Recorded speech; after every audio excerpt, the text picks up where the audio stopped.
Yes, my people, welcome back to another episode of the Where's My podcast. Today, again, we're joined by another special guest. We're joined by Loho, the founder, creative director of Drippy London. Hey, bro, glad to have you today, man. Pleasure. Hey, this is the youngest in charge, you know. But hey, Loho, whenever I start podcast interview, I always just speak for like a minute about why the guest is here, so why you're here, innit?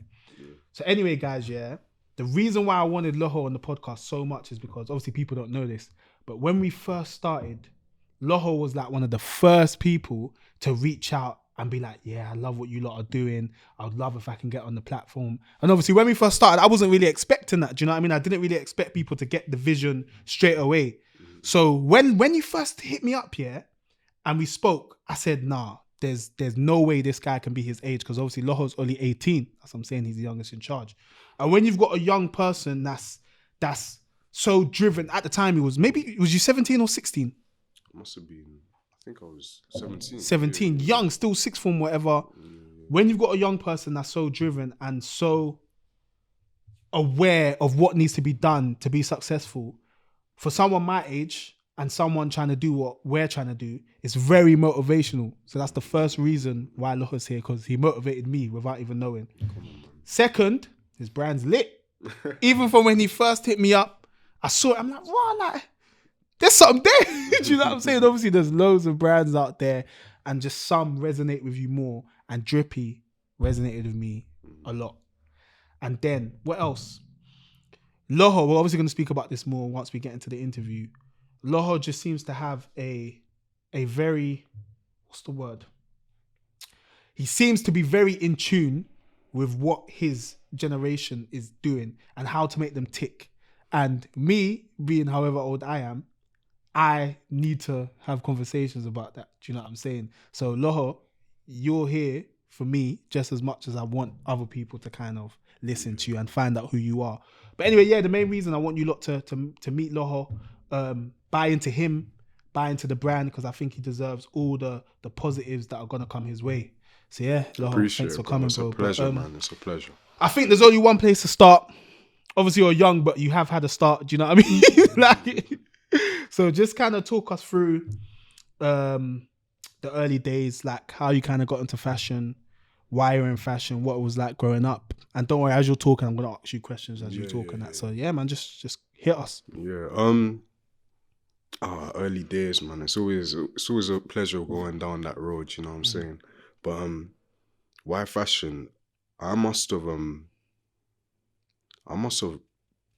been able from an early age to just be able to piece things together. You know, whether that's puzzles, whether that's color templates, just seeing how things go together well. Where I grew up, was, there's a lot of influence around you. You know what I'm saying? You can become a GM, you can start banging F, and there's so much kind of, temptation around you and things like that. And, you start to see yourself, going down those routes. And thankfully, from a young age, my mum used to, when I was a youth, dress me up in, these little kind of colourful, what Nigerian garbs, not even Nigerian garbs, but just different things that kind of open my mind up to fashion as a whole. You said that when you were younger, you realized that you were able to kind of piece things together. Is that something you realized yourself, or people used to tell you that, like mums, aunties, friends? You know what I mean? It was something that I recognized. You know what? People would tell me, people would say, how did you do that? How did you solve that?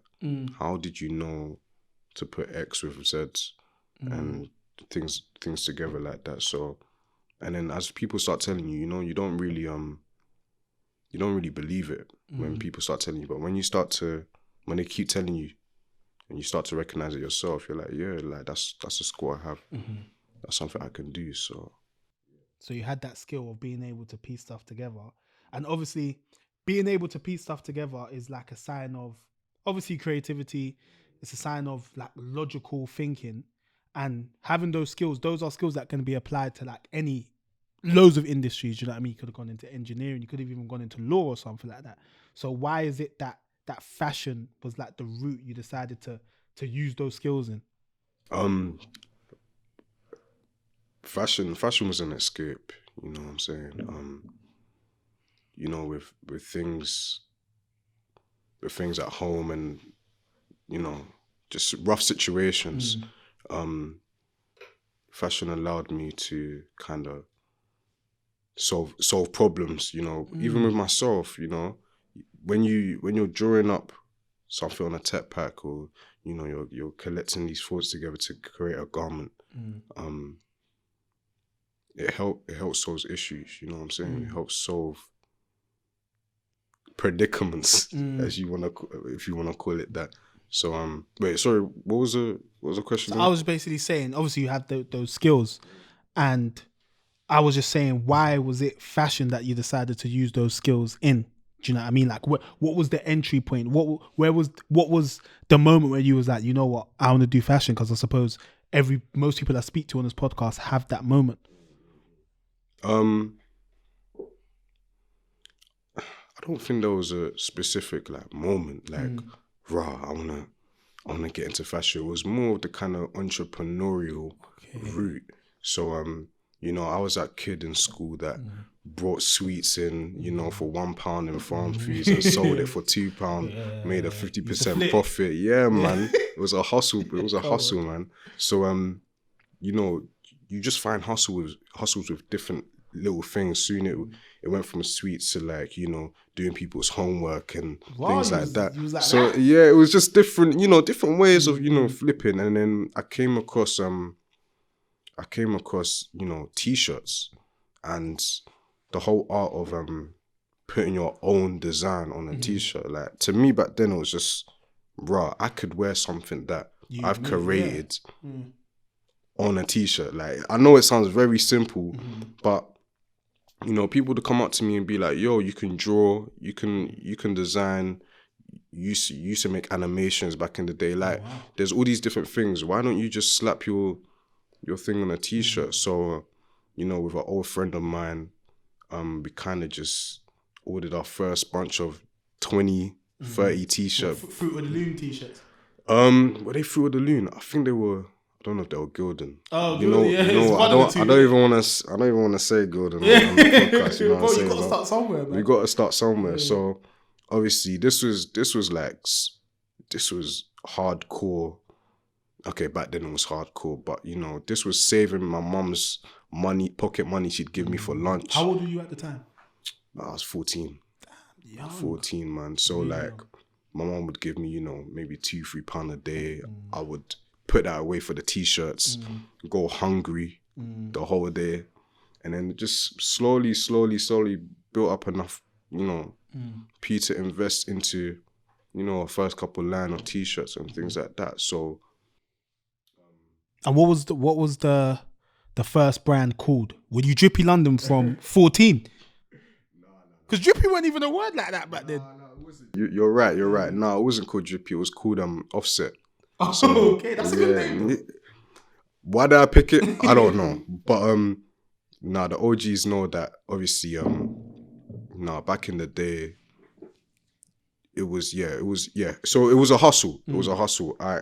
The minute I had the idea of, you know, putting my own design on a t-shirt, you could say, that was my kind of epiphany, you know what I'm saying, of I want to get into fashion. But it stemmed from the whole entrepreneurial route of, you know, hustling and things like that. So yeah, the first brand was called Offset.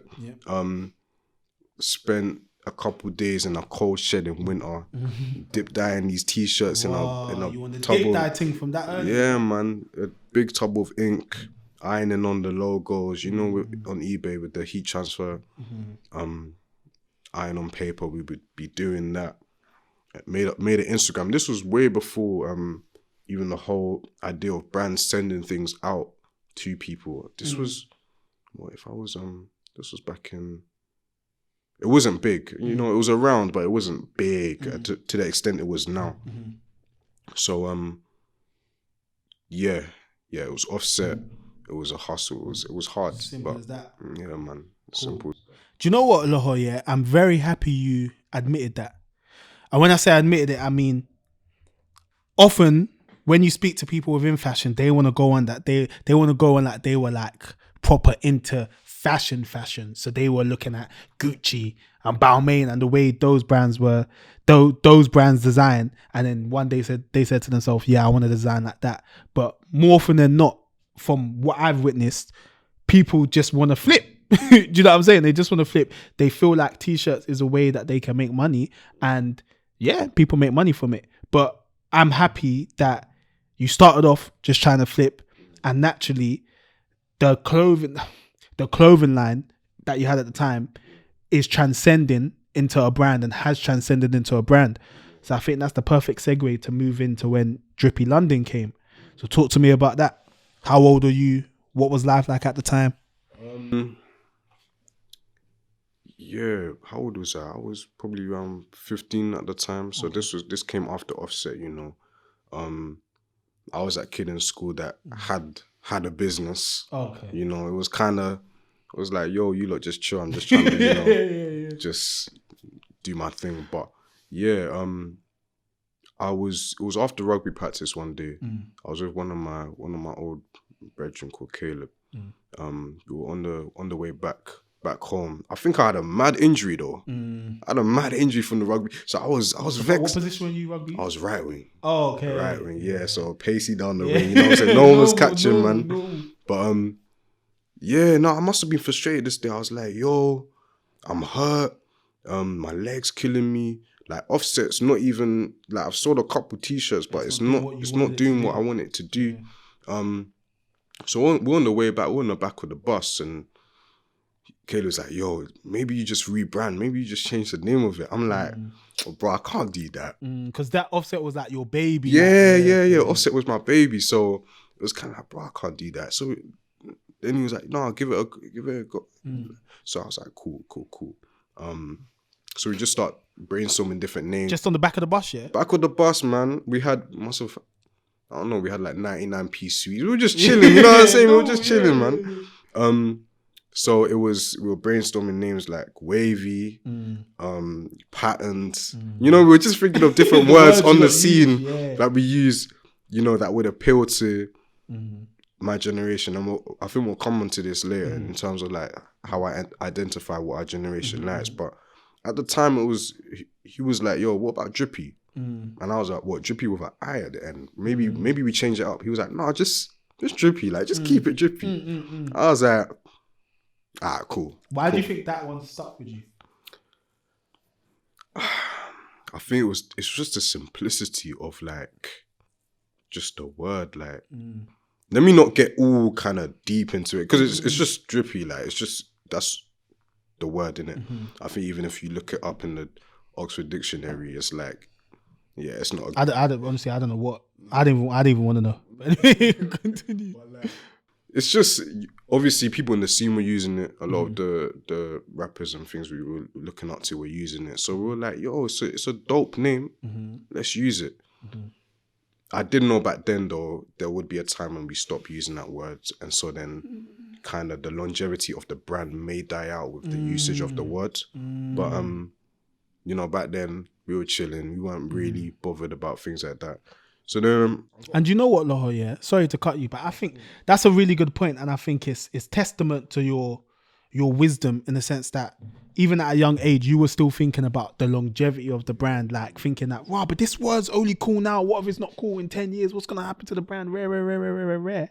But I also feel like with what you do, and if you're able to build a strong enough brand, then it's fine. Do you know what I'm saying? But yeah, I just wanted to cut you to say that was sick that you was thinking that ahead. But also, that's giving me a question. Why do you think you were able to think that ahead? Because I can't lie, bro. When I was 14, 15, bro, I was thinking about becoming a footballer when I didn't even play for a proper team. Do you know what I'm saying? And I'm just saying that to show you that I wasn't thinking straight.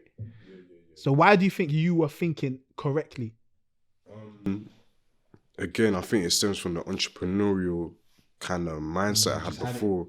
So even with the sweets in school, I was like, you know, there's going to be a time where people are going to get used to these sweets. How can I switch it up? So go in Costco and get different stuff. Yeah, different types of sweets, different things people have never seen before. So it's kind of like I think it stems from that. Stems from, you know, having that tunnel vision, but then also the vision after the tunnel, like what comes after that. Yeah. You know. Yeah, we're gonna cut that for TikTok still, man. Do you hear that one? Yeah. But so obviously you and Caleb were at the back of the bus. And then that's the moment Drippy London was formed. That was the moment. I remember rushing back home, you know, hopping on my computer, drawing up the first iterations of the logo and things like that. Yeah, it was a very big moment, you know what I'm saying? It was a very big moment. So yeah. How did you, obviously you said you were excited, like, were you also a bit apprehensive? And when I say that, I mean, did you feel like, oh, this is a new journey I'm embarking on? Is it going to go well? Or was you just like, nah, I'm ready for this? Like, do you know what I mean? Yeah, 100%. I was ready. I was ready. It wasn't, of course, you know, there's nerves. This was before GCSEs, bro. So it was kind of like, bruh, I haven't even sat these exams.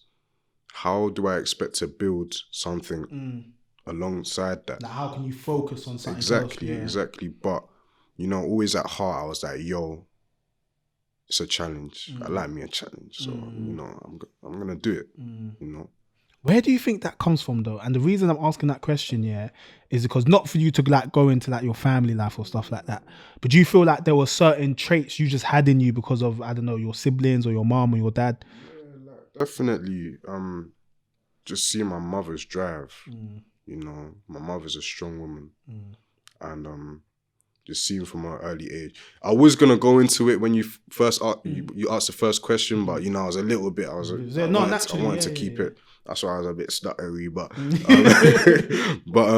no, just seeing my mum's drive, of course, not having a lot at a young age. That's also where the fashion thing comes into, because, you know, as a kid, if you don't have a lot of clothes and things like that, you want to go out and make your own. You know what I'm saying? That was the mindset I had. So seeing my mum's drive, seeing her trying to do the best she can for three of us. So yeah, man, it was definitely my mum's words, you know. Sometimes you never really deep it, you know. At a younger age, you never really deep what they're talking about. You're like, no, but now you see it, you understand. Like, even at your young age, you're starting to, of course, man, see the of course, and I thank her for that. You know, if I never saw what I saw, you know, if we were never in the situation we were in, I couldn't do what I do. Yeah, no, facts. No, big up Mumsy, man. Mumsy, if you're listening, Mumsy, I know you're listening. Big up your son, man, honestly. But yeah, man, so obviously we spoke about the beginning of Drippy, and obviously that's when you kind of hit me up at first, innit?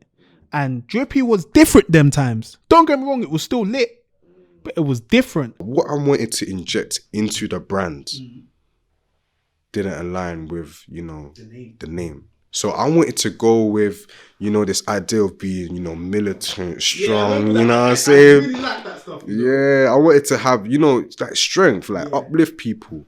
I wanted to have, you know, when people put on a Drippy utility jacket, it's like, yo, but listen to what I just said, a Drippy utility jacket. Bruh, it doesn't, it's about the branding, you know what I'm saying? It's about how you brand it at the end of the day. But to me, I always knew at the back of my head, this whole idea, you know, this whole dark, this tech wear, this everything I'm trying to do, it doesn't really go with the name, you know what I'm saying?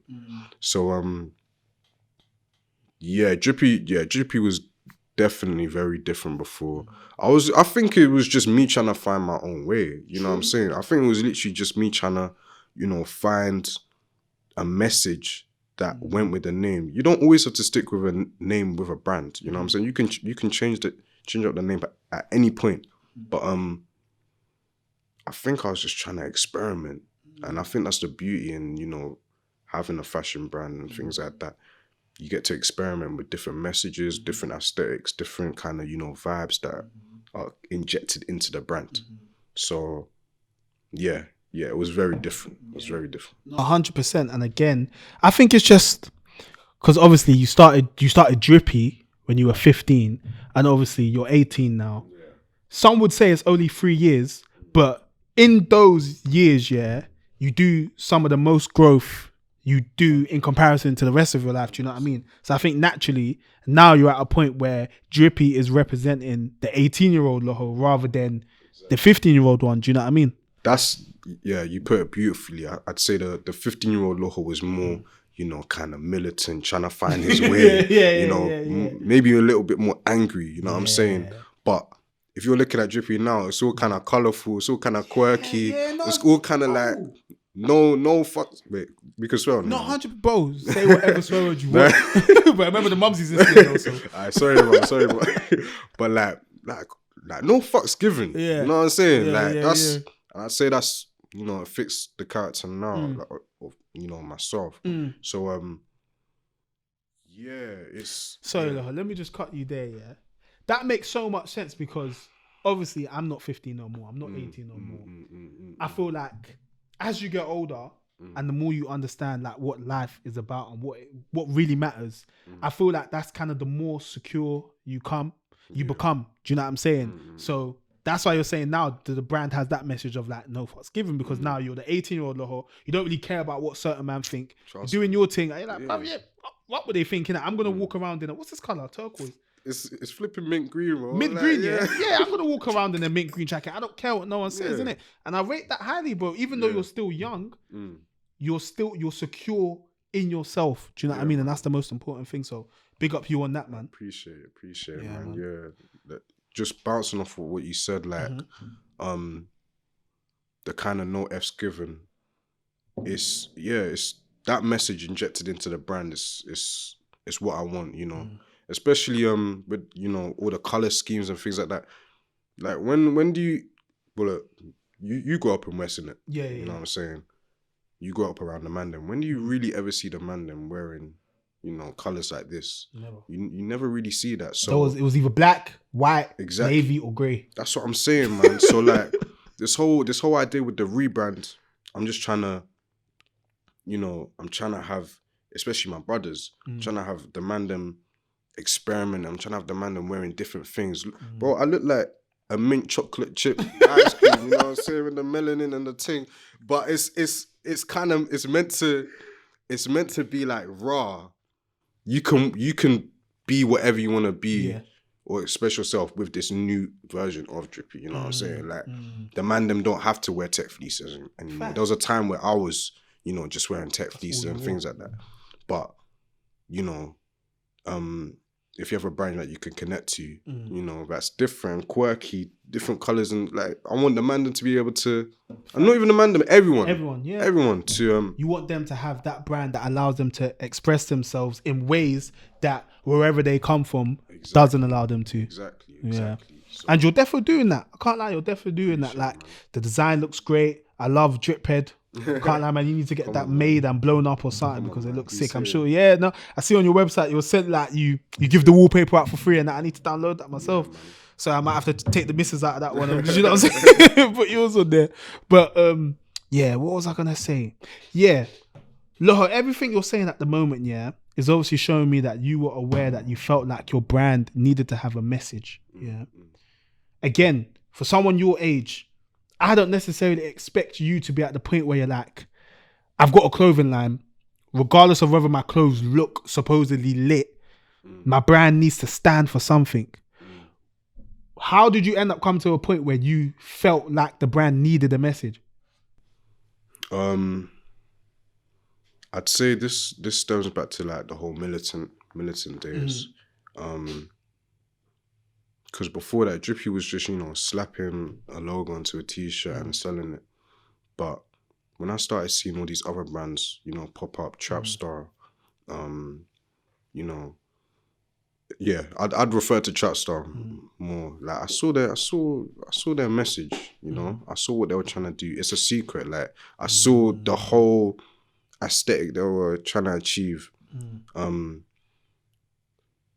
That's when my eyes fully opened to the idea of a message being behind a brand. You know, because before that, you know, maybe I was younger, maybe I was more naive, but I never really understood it. You know, I was like, why do these people wear this brand all the time? You know what I'm saying? Why do these people have loyalty to this brand? And it's luckily I noticed it early, but it's because that brand stands for something. They have a message.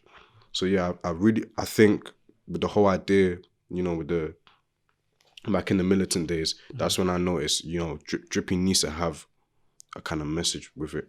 Obviously now with the new iteration of it, that message is completely different. Literally. Completely different, but it's almost, sorry to cut you again, Loho, but it's almost like you flipped it on its head. Yeah, because the militant is structured. Yeah, there's rules. In the military, you wake up 4 a.m.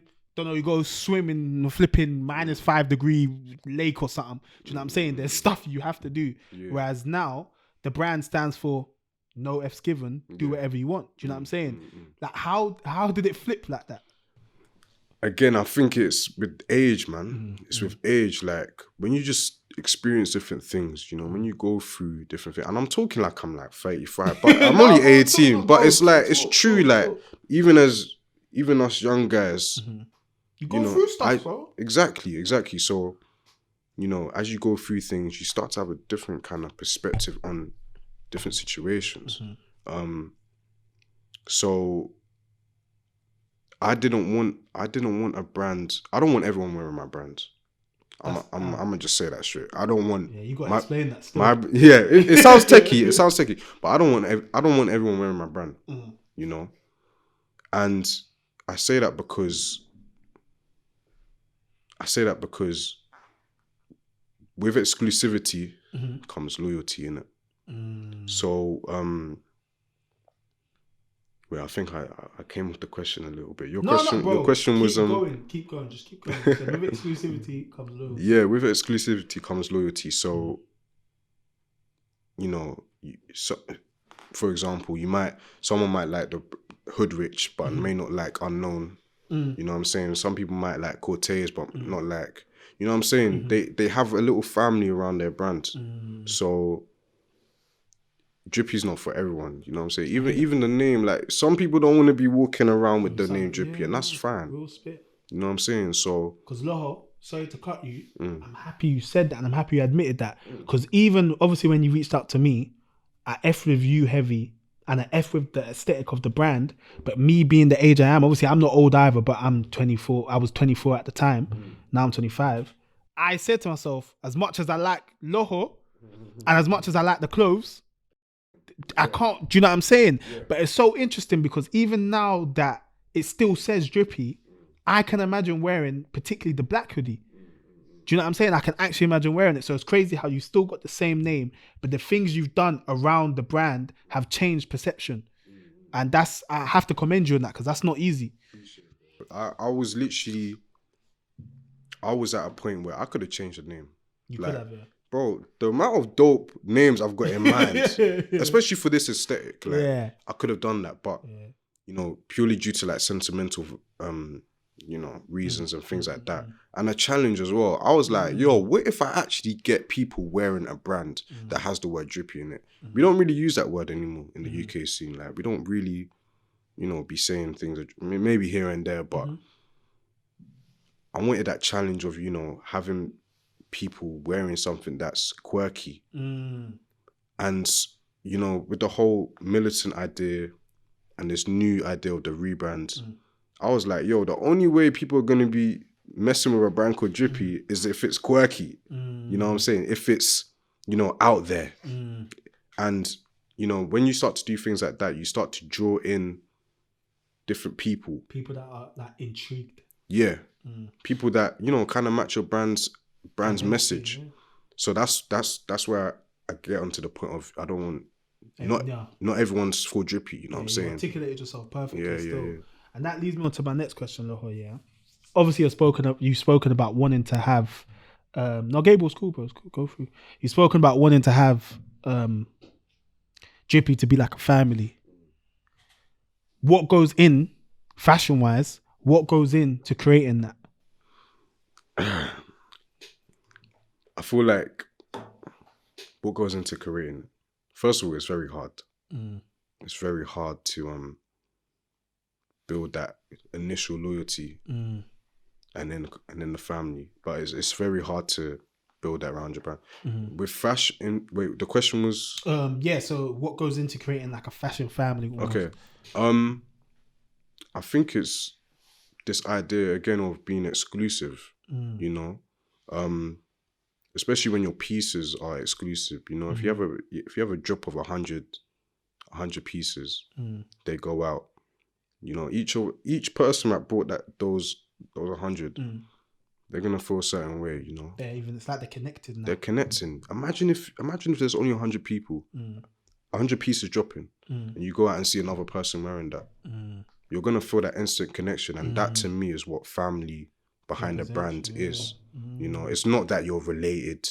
It's not that, you know, you see each other every Sunday at church. You know what I'm saying? Like it's you seeing each other under an exclusive brand, under an exclusive, you know, dome. You know, so yeah, I feel like in fashion, you know, exclusivity, exclusive pieces, exclusive drops, even what Cortez are doing, you know, with their passwords and things like that. Things that kind of almost reenact real life. Imagine what Cortez has a password to a key to a drop, right?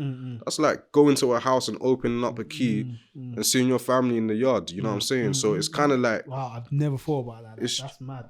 So it's extracting all these things about real life and injecting it into a brand, into the digital world. Yeah, I'm really happy you said that, because I think that's really important for every brand to do. Not necessarily be exclusive. I'm not saying that, but I mean, the world is changing. You obviously got Facebook making the metaverse and stuff. Every man and his dog has a Instagram account or Facebook account or whatever it is. Do you know what I mean? So brands have to stay up to date. And when I say that, I mean they have to not necessarily take the brand away from real life. The brand identity has to live in real life, but it also has to live in the digital world. And for me, I feel like that's very difficult. But as I've seen from you lot's Instagram and your TikTok and everything, I feel like you are making that transition very well. So my question is, but I'm talking so much, I'm stuttering. What goes in to that transition? Do you know what I mean? If you agree with what I'm saying, like what goes into it? What, the transition into the digital world? Yeah, that digital transition. Okay. I think the whole idea of breaking down the barriers between the physical and virtual, you know, so I've got ideas, but I don't want to be spilling too much, you know what I'm saying? Just in case someone sees it, they're like, yo, I'm gonna, but the transition, I'm thinking very hard. I'm not media trained, you know. Yeah, I know, but you're doing well though. You're doing well though. But okay, digital, first of all, a website, you know, having a website that, you know, people feel, you know, comfortable to be on. I know that sounds very mad, but you know, a website that you trust. The content on the websites, things like that, and also the experience you provide behind, you know, the whole buying a piece, you know. So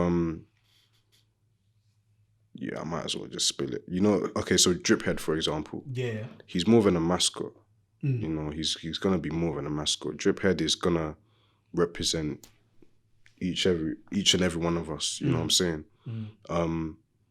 He's gonna provide an experience for the customer that breaks down that barrier of the physical world and the virtual world.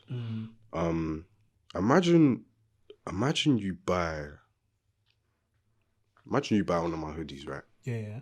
Cool. You got it in the physical world. Yeah. Like, you got it. You can wear it, you can go out, you can go to parties, you can do whatever you want physically. Imagine if when you buy my hoodie, you have a little card, a little thank you card with a QR code. You scan that QR code. Automatically you get an NFT, a digital little version of your hoodie.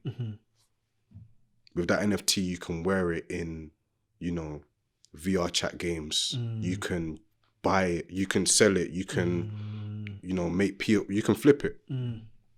You have a wearable asset. When you're buying Drippy, you can make money off it. And you know, it's not all about the money, but it's about the experience just beyond the clothing. So the transition between the physical and digital thing, I really think it's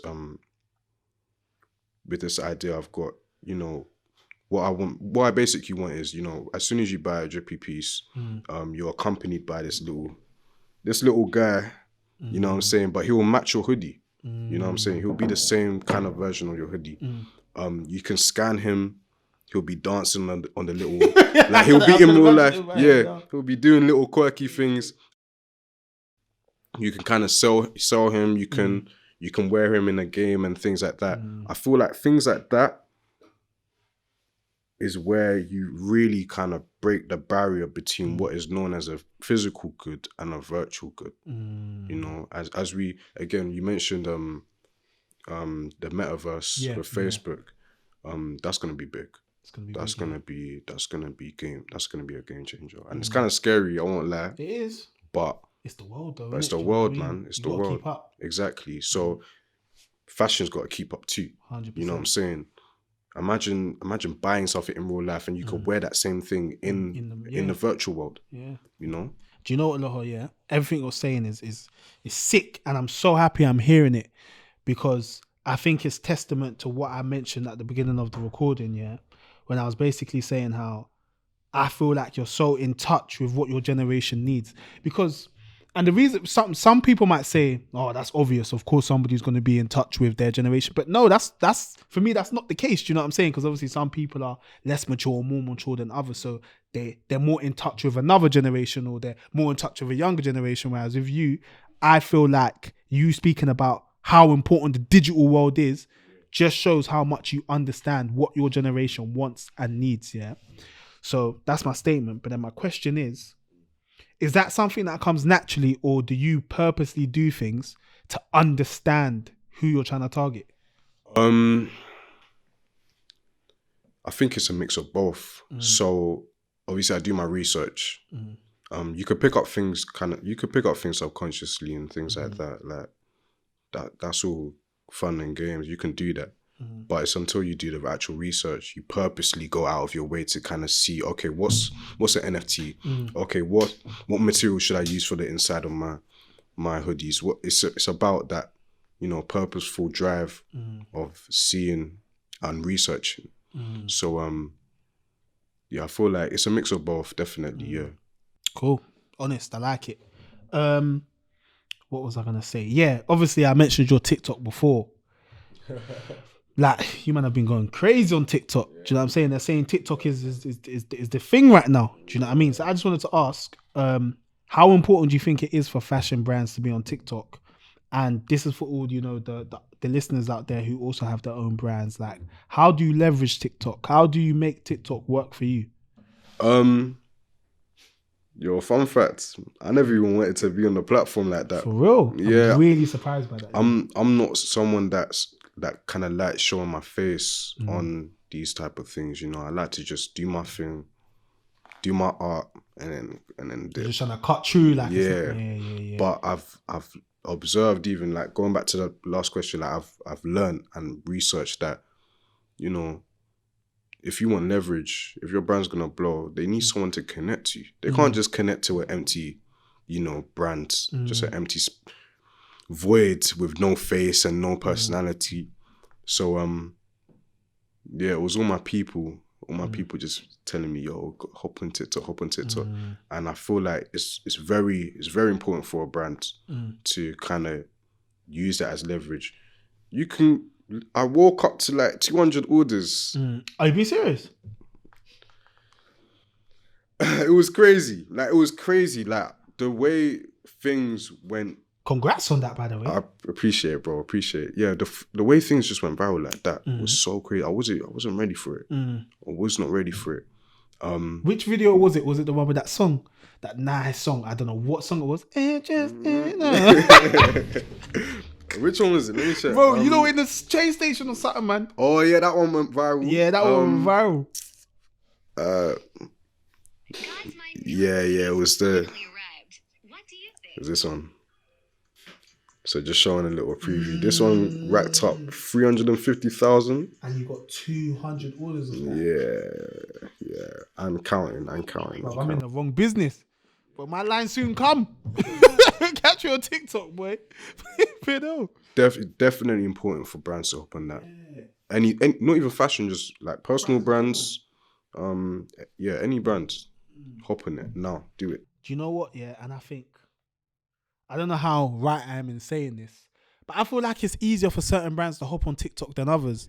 And I feel like the brand, the message you're creating and the way your clothes look, it's easier for your brand to hop on TikTok than, let's say, a flipping like a Gucci or something. And the reason I say that is because those brands, have been around for so long to the point where they become archaic. Do you know what I'm saying? They become old fashioned. They're set in stone with what they do, to the point where if they come on like a younger platform, which is obviously TikTok, like the newest fast and growing platform, it even seems weird. This isn't me saying they can't blow on TikTok, because they obviously will. It's like the biggest brand in the world. But I mean, it does seem weird. Whereas I'm happy that you're taking advantage of TikTok, because it's like, it's only right for your brand to be on TikTok. Do you know what I mean? Your brand, to me, your brand represents what TikTok is. It represents the youth. Do you know what I'm saying? And that's the reason why you went viral. Like, you put a quick video of what the clothes, that certain type of music that I don't know you lot like, and man woke up to 200 orders. So anyone that's listening, all you young people with your brands and stuff, get on there. Seriously, get on there, man. But cool. So we've spoken a lot about the brand, what it means, what it stands for. I want to talk a little bit more about Loho. Yeah. Like, what inspires you? Obviously, you spoke about your mum. I can tell she's definitely an inspiration to you. She's definitely part of your drive. In terms of like your creative inspirations, whether it be a musician or another designer, is there anyone that you... Yeah, there is. This is the part of the conversation I like, you know what I'm saying? You know, referring to the inspirations behind what I do. Kanye. I knew he was going to say that. Yeah, that guy. Just the way he is, we were talking about it before we were recording, the way he is still relevant, you know, with things, with his fashion, his music, it's crazy. It's crazy. I remember my mum playing The College Dropout, one of his albums, back in the day, you know. What songs did you like from it, if you remember any? Graduation, College Dropout, Drive Slow. That's a good song. The skits on there, they're good. Do you listen to any? Do you know what's mad? I think College Dropout is one of the few Kanye albums I ain't listened to. Oh really? It's bad. Even this might go viral. The fact I ain't heard this, bro. But yeah, College Dropout. Wait, I need to make sure that's on the right album. Yeah, because I don't want to be clipped on that, bro. Yeah, don't worry, like, bro. Man knows about Kanye. You know what I'm saying? You lot can't. The graduation is the so the College Dropout. Yeah. Then it's late registration. That's Drive Slow. Drive Slow's on that one. Yeah. And then you have Donda. What did you think of that? Donda was dope. I loved it still. Donda was sick. I loved it. We can't go too into that. I just really wanted to know. We'll talk about it afterwards. Yeah. But so Kanye was an inspiration. Yeah, Kanye, even with his, you know, his fashion roots, Yeezy being rejected from Nike, going on to Adidas, now onto Gap. You know what I'm saying? Making clothes for Yeezy. You know, it's crazy. I would have, you know, the amount of haters he had, the amount of barriers he had, you know, he almost died. And then to bounce back from all of that and to say, yo, I'm still here, I'm still relevant. The heights he's reached as well. To reach billionaire, you know. Yeah, man. Billionaire. You watched the Drink Champs interview? That's the newest one that's just come out. I haven't watched it. It's an hour long, so I wanted to give myself time to... It's even 2 hours. Is it? To be precise, it's 2 hours, 24 minutes, so... Crazy. I heard he went on a bit of a mad thing. Yeah. But we all love him. But, Yay. Yeah, man. In terms of actual designers, you know what? I've seen people in the scene. I'm gonna keep it at home. So you know, Mikey. Yeah. See what them guys have been doing. You know, Jay from Hood Rich. His story of starting up in a bedroom similar to mine. You know, just blowing from there. Yeah, man. There's even Benjamin Gose Kid at Heart. Yeah, his story and you know what he does is really inspiring to me. Like I'm really happy that you kept it real. I mentioned your peers because I feel like it's weird because I feel like sometimes a negative perception is put on being inspired by people on your level or thereabouts. But I'm like, if you should be inspired by anyone, it should be them because it's like they're on the same journey as you.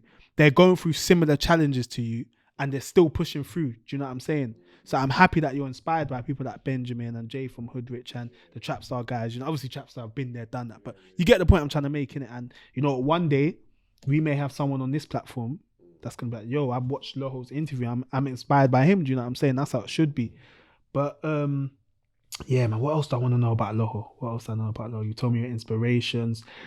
I want to move into a segment where we kind of talk more about, we'd say stuff that is more relevant to the other up-and-coming designers or people that want to get into fashion and whatnot. Because obviously you being so young, still in college, sixth form, still obviously probably living at home. Do you know what I'm saying? There's certain challenges that you inevitably face because of that. So that what are the biggest challenges facing you, Drippy London, right now? Revision, bro. Serious? Revision, man. I don't know why I didn't expect. Like, you know what? We mentioned it before. I'd be 1 minute I'm learning about enzymes, polysaccharides, biology talk. Next minute I'm designing a tech pack. You know, talking to manufacturers. So it's that balance between revising, you know, making sure I get good grades and then making sure I get a good brand. You know what I'm saying? So, yeah. College. Another thing would be, not so much now because obviously I'm older now, but it was a lack of, you know, resources, being access to resources. So like even simple things like, you know, bank accounts and things that you have to be older for, you know. I didn't even think about that stuff. Yeah. Now, obviously, there's younger bank accounts you can have, but if I'm doing an order that's, you know, I need to be sending off 5K and I can only send a maximum of 1.5 per 24 hours, that it's, you know what I'm saying? So, yeah, lack of resources, and travel as well. When you say travel, what do you mean? Because when I was 14, man, couldn't be driving to one thing to network with people and then another thing. It was all bus. It was all on foot. Oyster cards.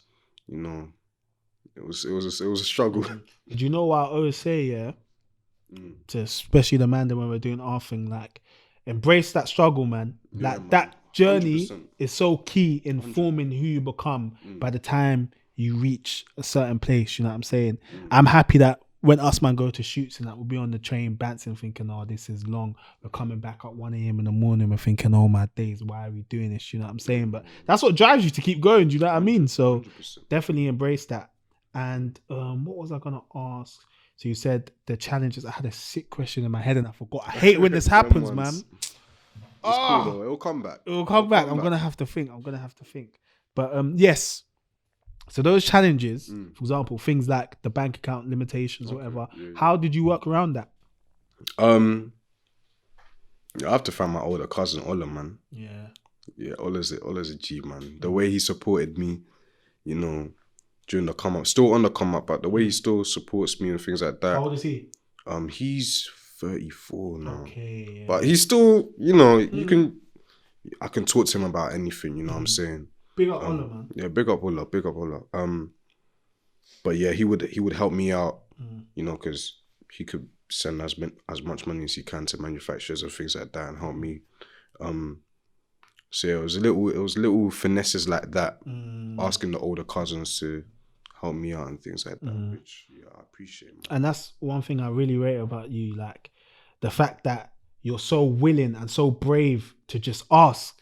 Yeah. Do you know what I'm saying, bro? I'm telling you, fam, when you hit me up, yeah, there was no way I was ever gonna forget you, bro. Whether it was 10 years from now, when, let's say, us, man, have gone global and we've done whatever we wanted to do, I was always gonna check back in with you and always just watch and hope for the best and help you however I can, simply just because you hit us up and said, yo, like, I want to do something. Bro, you may have even been the first person. Oh, for real? No cap, bro. Because obviously most other people we've worked with, we've gone to them and said, yo, like, can we do stuff together? You were like the first guy that really hit me up and was like, let's do something, bro. So let me shake your hand, man. I appreciate that, for real, man.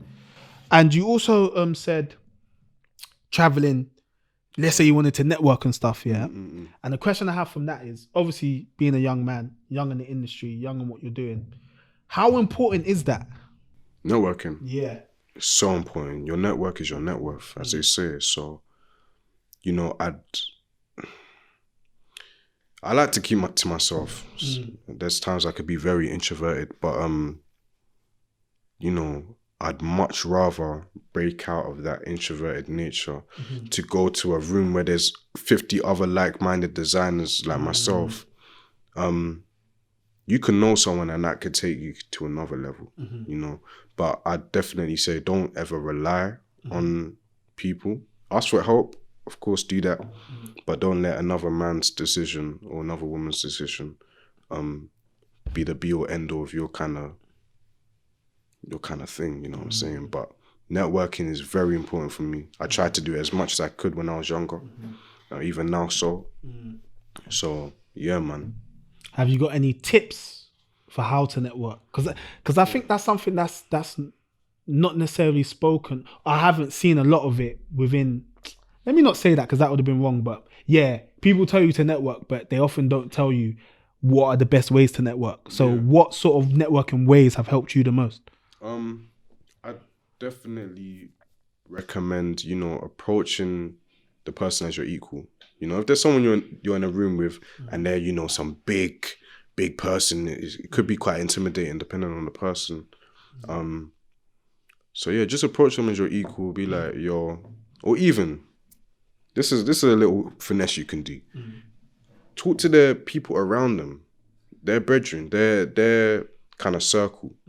Network with them because they're the ones connected to the main person you're trying to get to. So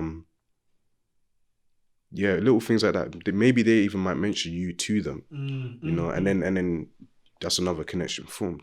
So yeah, I definitely recommend, you know, approaching them as your equal, you know, being open, admitting your flaws, but showing your strengths as well. So and yeah, you'll connect.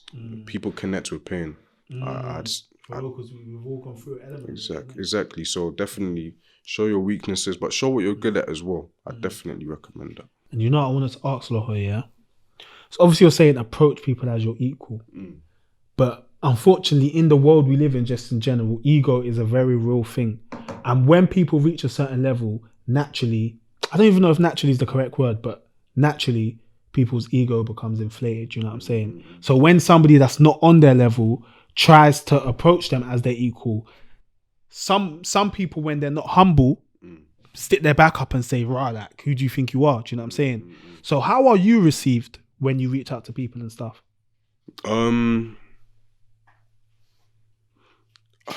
That's a good question, you know.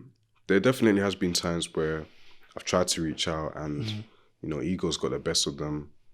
And it's meant I haven't been able to communicate. It definitely does happen. It happens to the best of us, happens to the worst of us. But, you know, with things like that, you don't let it faze you, you know. Yeah. Don't gotta be water for ducks back. You just gotta. Yeah, man. Just keep pushing. Because if they don't want to talk to you, there will be other people that do. You know? Simple as that. And in fact, take it as a blessing more time. Take it as a blessing because maybe you weren't even meant to network with them. Maybe you're meant to network with this person. I will get you to that person. And we get, you know, there's not always a set plan for these type of things. You just gotta take the route that you know, God gives you. You know what I'm saying? And Loho, sorry, we're gonna track back a bit, yeah. Okay, cool. Oh, sorry, I'm looking far away. I'm moving from the cam. I'm really angry. Sorry, Gabs, bro. The way I'm moving from the Mac. But yeah, let me track back. You know when we were speaking before, yeah, and I said to you, when you first reached out to me, I said, bro, when the time is right, I'm gonna hit you up. Okay. Do you know what I'm saying? Yeah. And then when we spoke about that, and you said you didn't think you were ready at the time. What did you mean when you said that? I think I approached you like eager. Like I was just very excited with a lot of things going on. This time I hadn't rebranded. I was still in that kind of, you know, discombobulated situation of having a brand name that doesn't match the brand that, you know. So but it was, yeah, I felt like I wasn't ready because I may have thought I was, but everything with me and like my knowledge and, you know, fashion and my knowledge and how I navigate situation, it wasn't there yet, you know. And sometimes it's good to wear, you know, patience is key. It's true. So the fact that we're sitting here right now, and that must have been like what, a year and a half More ago? than a year ago, yeah. Yeah, time ago. Yeah. The amount of development that's happened since then to this point now, I can approach you and say, yo, like, we ready to go now, you know what I'm saying? Yeah. So yeah, it's kind of like that. And it's for anyone even, like, just take time to develop, take time to grow, know yourself, perfect your craft, and then approach the people you need to approach to, you know? Yeah. So... No, man, I'm so happy you were honest about that as well, man. Do you know what I mean? Because obviously at the time when you first reached out, as much as I bought into you, I knew that when I did sit down with you or we done whatever we did, I wanted there to be more for us to discuss and break down. Do you know what I'm saying? Was it a lot back then? Like, not to say there wasn't a lot. I'm not going to say that because everyone has a story, and the fact that you were so young was the main thing that I would have channeled in on. Do you know what I'm saying? But obviously now so much has happened. You've grown so much in such a short space of time that for me now was the perfect time for us to sit down. And evidently I think this conversation has been sick. I've learned a lot from you, and I'm man enough to say that I'm learning from an 18-year-old, bruv. Do you know what I'm saying? So big up you. Last question. This is the question we ask all our guests at the very end. If you could give one piece of advice to anyone that wants to get into fashion, doesn't just have to be designers, however you choose to internalize that question, what would it be?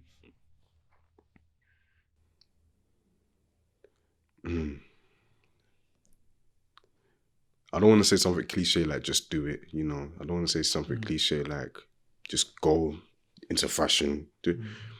I'd say, you know, you have a skill. Like anyone listening to this that wants to get into fashion, you know you have a skill. So maintain that abstract vision on all assignments, on all tasks, because the more you maintain that vision, the greater it will become, you know. And then once you have that vision, you'll be able to execute anything. You'll be able to do anything, you know what I'm saying? You'll be able to solve problems with clothes. You'll be able to piece things together. And then something cliche, just do it. Just do it. Like, just go start your brand. Go start your business. You know what I'm saying? Just do, like, there's going to be people that hate as well. There's going to be people that hold you back. Even some of the closest people, you know? Some of the closest people might not be messing with what you do, but just go ahead with it. You know? That's the advice I'd give. Maintain that abstract vision and execute. Guys, you know? Execute, man. I'm really happy that you said that. I'm really happy that we're rounding off the pod with such a poignant message from a young man. But honestly, Loho, pleasure, bro, man. Pleasure. Thank you so much for this conversation. As I said before, man, I've learned a lot. It's so weird though, because obviously even though we don't speak often and we don't know each other a lot, like, I'm so proud of you, bro. Like, it's mad, fam, because obviously when you first hit me up, bro, you were a pup, like, as you're telling me to school and I think he was just playing with this deep voice, like, what's going on? I'm dead. And then now, just over a year afterwards, that you've come, and I feel like I'm literally speaking to just another man with goals, with a dream, with a desire, with humility, that is just on the correct path. And bro, honestly, you know, in this country right now, so many of us just are falling by the wayside, falling to the other pressures. So, bro, it's uplifting and it's humbling and it's quite emotional to see like just a young brother just proper, just doing their thing, man. And I hope that, which I'm sure it will, this interview will inspire more of our young brothers and sisters, man, to just go forward with whatever they're trying to do. And yeah, man, if I keep talking, I'm gonna get overwhelmed. What I was gonna say, bro, yeah, man, before we go, tell them where to find you. Okay, socials, Drippy LDN on Instagram. On TikTok you can find me at Drippy London, yeah, man. What about your personal? Personal, I always forget, but at k.ur_, you'll find my personal. I post on my story, updates, behind the scenes, everything juicy about the brand. So, go check that out. Hey, because you're young, I'm going to do this. Anyone you want to shout out? He's ready for it. Let me see that. Shout out my Hold Tight Odds, Hold Tight Miri, Come on. Hold Tight Kiara. Hold tight all my people around me, man. Hold tight Ola, Ajibullah, everyone. You know what I'm saying? Come on. Big up you lot for supporting Loho in his journey, and whatever you lot are doing, big up yourself. But yeah, man, obviously you know where to find us. WMTV Gables _LDN, innit? _LDN on Instagram, YouTube. Where's my TV? LDN. We're going to put it on the YouTube, don't worry. But yeah, man, you know where to find us. You'll find us there anyway. But as I always say, guys, thank you for listening and keep it locked. If you ever want to take in future episodes on the go, you can also find us on Apple Music and Spotify. When you get there, please, if you don't mind, leave us a 5-star review and whatnot. It will definitely help. And yeah, as I always say, keep it locked.